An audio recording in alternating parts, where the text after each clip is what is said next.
এক রেল স্টেশনে এক ভিখারি বসেছিল। তার সামনে একটি বাটিতে অনেকগুলো পেন্সিল সাজানো ছিল। একজন যুবক ব্যবসায়ী সেখানে এসে তার বাটিতে 50 টাকা দিল, কিন্তু কোনো পেন্সিল নিল না।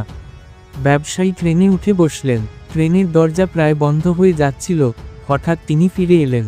ভিখারির কাছে গিয়ে কিছু পেন্সিল হাতে নিয়ে বললেন, আমি কিছু পেন্সিল নেব, এগুলোর দাম আছে। শেষ পর্যন্ত তুমিও একজন ব্যবসায়ী, আর আমিও। এই কথাটা বলে তিনি দ্রুত ট্রেনে উঠে গেলেন। বছরের পর বছর কেটে গেল।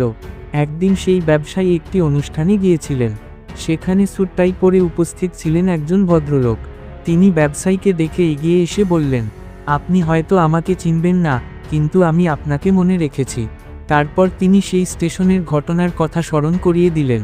ব্যবসায়ী বিস্মিত হয়ে বললেন, তুমি তো এক সময় ভিক্ষা চাইছিলে, কিন্তু এখন স্যুট টাই পরে এখানে কিভাবে? ভদ্রলোক হেসে উত্তর দিলেন, আপনি হয়তো জানেন না, কিন্তু সেদিন আপনি আমার জীবনটাই বদলে দিয়েছিলেন। আপনি আমাকে করুণা দেখাননি, বরং সম্মানের সঙ্গে আমার কাছ থেকে পেন্সিল নিয়েছিলেন। বলেছিলেন, এর দাম আছে, এবং তুমি আর আমি দুজনেই ব্যবসায়ী। সেই কথাটা আমার ভেতরে আগুন জ্বালিয়ে দিয়েছিল। আমি ভেবেছিলাম, আমি কেন ভিক্ষা চাইব? আমি তো নিজের যোগ্যতায় উপার্জন করতে পারি। আমি ঘুরে ঘুরে পেন্সিল বিক্রি শুরু করলাম, তারপর খাতা কাগজ, বইপত্র, আর আজ আমি এই শহরের সবচেয়ে বড় পাইকারি ব্যবসায়ী। তিনি কৃতজ্ঞতা ভরে বললেন, আপনি আমাকে আত্মসম্মান ফিরিয়ে দিয়েছিলেন। সেই একটিমাত্র ঘটনাই আমার পুরো জীবন পাল্টে দিয়েছে। বন্ধুরা, আমরা নিজেদের সম্পর্কে কী ভাবি, সেটাই সবচেয়ে বড় কথা।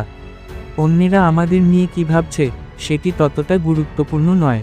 আমরা যদি নিজের মধ্যে আত্মসম্মান খুঁজে পাই, তবে আমাদের জীবনও আলোর পথে এগোয়।